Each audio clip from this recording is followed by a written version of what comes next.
Olá, estamos começando mais um programa OAB na TV e na edição de hoje o nosso tema será direito previdenciário.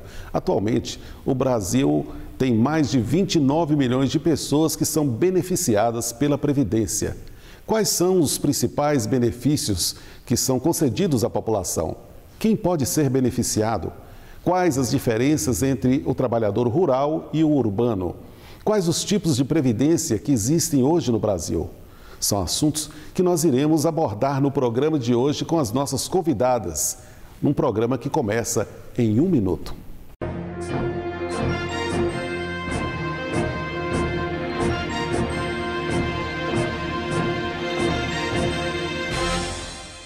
Advogamos pela educação. Advogamos pelo trabalho.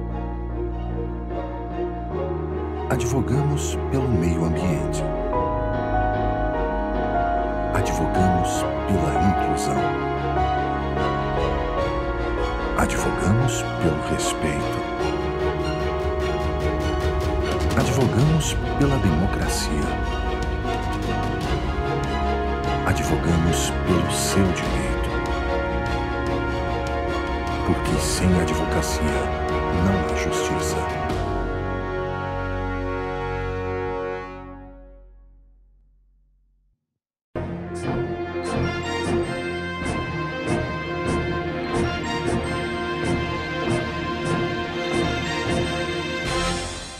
Olá, estamos de volta para o nosso primeiro bloco. O nosso tema de hoje, já anunciamos, será direito previdenciário. E para tanto, hoje estamos recebendo advogadas da nossa 123ª subseção da Ordem dos Advogados do Brasil, aqui em Januária. E eu converso primeiro com a doutora Thaisa Rodrigues Barbosa sobre direito previdenciário.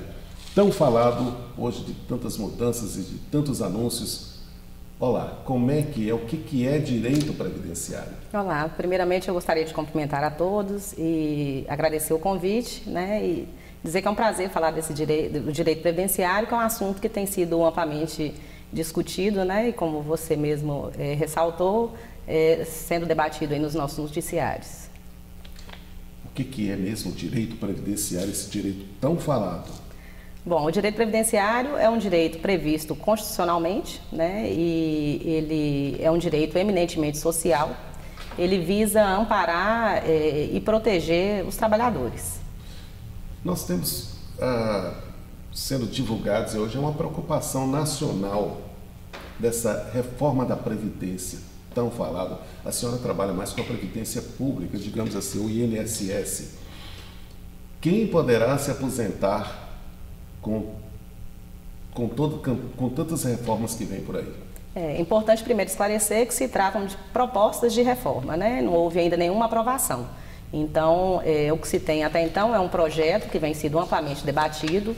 Esse projeto tinha um molde inicial, que foi um molde mais rigoroso e que gerou um temor na sociedade e um movimento social importante, que acabou gerando revisões desse projeto, e resultou, então, nesse projeto atual, que é um projeto mais enxuto. Referente à aposentadoria, é importante dizer que tanto na aposentadoria por idade urbana quanto rural, isso no regime geral da Previdência, pode se aposentar quem preenche 2 requisitos. O primeiro requisito é o requisito etário, que seria a idade, e o segundo requisito é o requisito carência, que nada mais é do que o tempo mínimo de contribuição necessária para a aposentadoria. Atualmente, o requisito etário para as aposentadorias urbanas é 65 anos homem e 60 anos mulheres. E o tempo de contribuição mínima, que seria a carência, são os 15 anos de contribuição. Existe uma diferenciação quando se trata das aposentadorias por idade rural. Nessas aposentadorias é importante entender que a idade é menor. Eles são beneficiados com uma redução desse requisito etário. Então, nas aposentadorias rural por idade, aposenta-se a mulher aos 55 anos e o homem aos 60. Ressalto que existe um outro requisito a ser preenchido, que é também a contribuição. No caso dos trabalhadores rurais, considerados segurados especiais, que são aqueles trabalhadores que não contribuem diretamente à Previdência, ou seja, não há um pagamento direto de prestação à Previdência. Esse pagamento é um pagamento indireto, né, mediante o trabalho prestado, o trabalho rural prestado. Esse requisito a ser preenchido, então, são no mínimo 15 anos de prova de atividade rural. Gostaria, então, de ressaltar que a grande dificuldade dos trabalhadores rurais atualmente na aposentadoria é que eles deixam para se informar a respeito dos direitos e dos documentos necessários para o requerimento desse benefício quando completam a idade.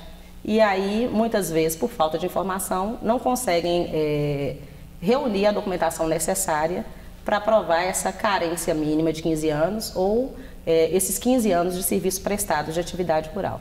Eu vou até fazer uma ressalva aqui, que a gente está falando da aposentadoria urbana e rural. E é muito importante o que a senhora está falando, porque ficam muitas dúvidas. Essa diferença é básica ali, do urbano para o rural. A gente vai repetir, embora a senhora tenha tocado um pouco no assunto, para que fique claro, principalmente porque tem várias pessoas da zona rural que nos veem, que nos ouvem, que têm as suas dúvidas e timidamente acaba perdendo prazo, acaba fora de hora, dá mais trabalho. E eu acho que o objetivo nosso aqui é chegar nesse foco das pessoas mais carentes, para a gente poder dizer, antes dessa famosa PEC, que é a proposta de emenda constitucional, qual a diferença da urbana para a rural. É considerado trabalhador urbano todo aquele que desenvolve atividade remunerada. E aí preciso fazer uma diferenciação, porque na categoria dos trabalhadores rurais, a grande maioria, né, dos trabalhadores na nossa região é de segurado especial, que é essa categoria que eu fiz referência anteriormente. Que são, então, aqueles trabalhadores que trabalham em regime de economia familiar e que produzem para a própria subsistência. Né? Então, eles não oferem grande rendimento a partir dessa produção. Eles acabam, então, não contribuindo, mas por idade tendo direito a essa aposentadoria. Embora não tenha havido a contribuição direta, pelos serviços prestados, gera-se o direito... Que atualmente são de quantos anos? 15 anos. Tá. Mas preciso também falar a respeito dos trabalhadores rurais empregados, que embora eles sejam beneficiados pela redução da idade, eles têm que ter contribuído à Previdência. Né? Como eles são empregados, a contribuição é patronal, né? O patrão é quem contribui, mas tem que ter havido contribuição. Quanto aos benefícios rurais, sofrerão alguma alteração diante dessas reformas previstas? Não, na previsão, inicialmente havia uma previsão de mudança, mas que não foi, né, assim, não teve aprovação social e com isso, como eu falei, houve uma mudança desse projeto. No projeto atual não existe nenhuma mudança que atinja a categoria dos trabalhadores rurais segurados especiais. Portanto, eles permanecem tendo direito à aposentadoria, o homem ao completar 60 anos de idade e comprovar 15 anos de atividade rural, e a mulher aos 55 anos, que também comprove esses 15 anos de atividade rural. Só para a gente certificar, e os não contribuintes? Essas alterações, como é que fica esse benefício assistencial? Tá, aí nós vamos falar então sobre o benefício assistencial, que é uma outra categoria de benefício, que não se trata de um benefício previdenciário, embora ele seja administrado pela Previdência, ele como o próprio nome diz, é um benefício do plano de assistência. Ele é um benefício concedido então àquelas pessoas que não contribuíram à Previdência ou que contribuíram por tempo insuficiente para gerar o direito previdenciário, ou a aposentadoria, ou ao auxílio-doença, ou a aposentadoria por invalidez. Portanto, trata-se de um benefício pago aos idosos, né, acima de 65 anos de idade, né, com 65 anos de idade, né, ou mais, e aos portadores de deficiência, mas que se encaixam no requisito baixa renda. Quem estipula o limite de renda é a lei. Então, a lei estabelece que o idoso baixa renda, ou portador de deficiência baixa renda, é aquele que possui uma renda familiar inferior a um quarto do salário mínimo, né, que seria uma renda per capita. O que seria isso? Somada à renda do grupo familiar, das pessoas que compõem aquele grupo, dividido pelo número de pessoas que residem, né, naquele grupo, tem que dar um valor inferior a um quarto. Então, para ter acesso a esse benefício, não basta apenas ter a idade ou não basta apenas ter a deficiência. É necessário também preencher o requisito baixa renda. Inclusive, até como forma de controle, foi criado agora a necessidade de cadastramento num cadastro único, que é conhecido como CAD único, que é feito pelos CRAS ou pelos bancos de assistência. Então, para se requerer esse benefício, é necessário estar incluído nesse banco de assistência, nesse cadastro único que é feito nesses órgãos, por estes órgãos. Doutora Thaisa, é comum que os beneficiários procurem o INSS assim, em nível de aposentadoria. A preocupação da maioria da população é essa, em razão de que numa idade já avançada, as condições de trabalho já não são as mesmas, ele já contribuiu, já, enfim, alcançou aquela idade de aposentar. Mas existem alguns auxílios que também são previstos na Constituição, como auxílio-doença, por exemplo. Queria que a senhora falasse um pouquinho sobre o auxílio-doença, se houve alguma mudança recente, quais são as previsões para essa medida jurídica frente à Previdência. O auxílio-doença, especificamente, não foi tratado na proposta de reforma, porém, sofreu algumas alterações por meio da Instrução Normativa número 90, publicada agora em novembro de 2017. Essa instrução normativa, ela trouxe mudanças principalmente no que diz respeito à prorrogação do benefício. Então, o segurado que requer um benefício no INSS, submetido à perícia, aprovado pela perícia, o médico determina qual é a data de cessação deste benefício, quando se encerrará esse benefício, supostamente prevendo uma data de recuperação daquela situação que gerou a incapacidade. Ao término dessa data, quer dizer, na verdade a instrução normativa orienta que 15 dias que antecedem a data de cessação, pode haver, caso o segurado não entenda que houve a recuperação total daquele problema que o tirou das suas atividades laborais, pode haver o requerimento de prorrogação deste benefício, que nada mais é do que estipular uma nova perícia para haver uma extensão, né, desse direito. Essa nova mudança hoje, ela trouxe a seguinte questão. Inicialmente, antes da instrução normativa, quando você solicitava a prorrogação, automaticamente já era prevista uma nova data de perícia. Como a gente sabe, a demanda do INSS é muito grande e a estrutura muitas vezes não atende. Então, o que vinha ocorrendo era que muitos segurados, quando buscavam a Previdência para agendar uma prorrogação desse benefício, só achavam nova data para a perícia 2, 3 meses posteriores ao requerimento. Tentando evitar essa demora em uma nova realização de exame pericial, o que de certa forma também prejudica o segurado, né, porque ele permanecia afastado de suas atividades profissionais até ter confirmado por nova perícia a sua incapacidade ou a sua recuperação para retorno às atividades, fazia com que então o segurado ficasse muito tempo afastado de suas atividades. Essa proposta, essa instrução normativa hoje prevê, então, que ao entrar em contato com a Previdência, requerendo uma prorrogação desse benefício, uma nova data, se não encontrar uma nova data para a perícia em tempo inferior a 30 dias, esse benefício sofre uma prorrogação automática de 30 dias. Então, nova data de cessação é estipulada, mesmo ele não sendo submetido à perícia, já que não foi encontrado nenhuma data nesse período de 30 dias. Após a cessação desse período de prorrogação, quer dizer, aproximando a cessação esse período de cessação, né, essa data de cessação do benefício, o segurado deve novamente contactar a Previdência e solicitar uma nova prorrogação. Esse benefício, então, nesse segundo pedido de prorrogação, deve haver o agendamento dessa perícia. A alteração importante, né, e o que eles ressaltam, é que dessa maneira agora o segurado também pode abrir mão dessa prorrogação, desse pedido de prorrogação e retornar às atividades caso ele se considere apto ao retorno. Então, impede aquele lapso de tempo em que antigamente era submetido o segurado, quando ele não conseguia se submeter à perícia num prazo curto e nem a empresa aceitava o seu retorno à atividade enquanto ele não fosse submetido à nova avaliação médica.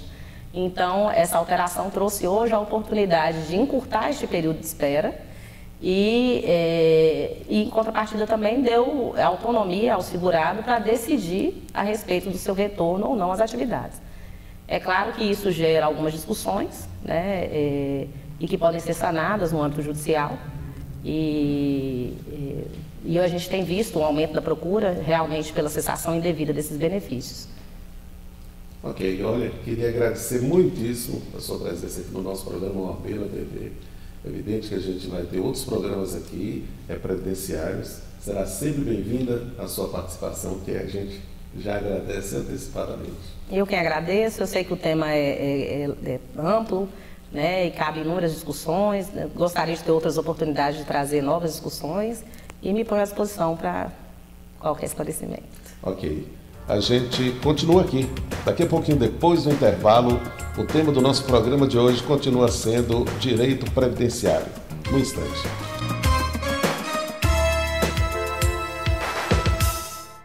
Advogamos pela educação. Advogamos pelo trabalho. Advogamos pelo meio ambiente. Advogamos pela inclusão. Advogamos pelo respeito. Advogamos pela democracia. Advogamos pelo seu direito. Porque sem advocacia não há justiça.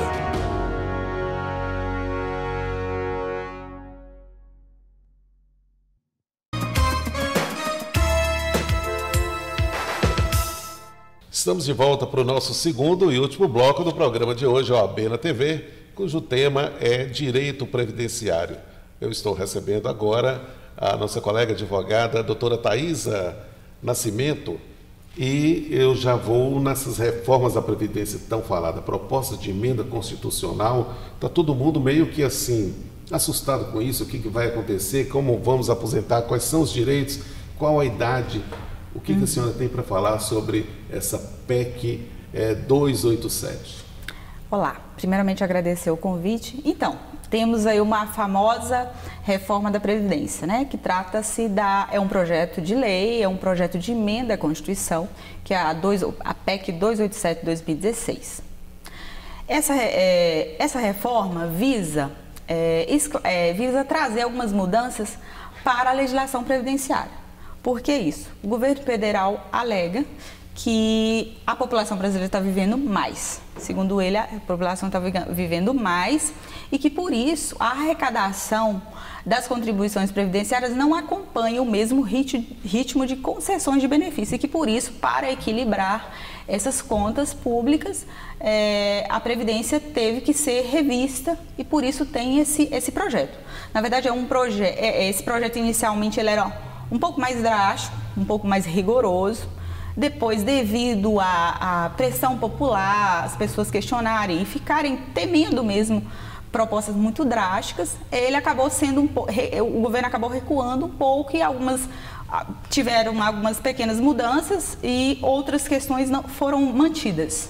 Então seria essa a principal motivo da reforma, o aumento da idade de vida do funcionário? Seria essa a principal mudança dessa reforma alegada pelo governo? Segundo o governo, seria essa a principal razão para essa mudança. E quais seriam os principais afetados por essa reforma? Porque existe uma discussão ainda muito grande, alguns a favor, o governo lutando para que a reforma seja feita, mas muito lutando para que isso não aconteça. Quem seria afetado pela reforma?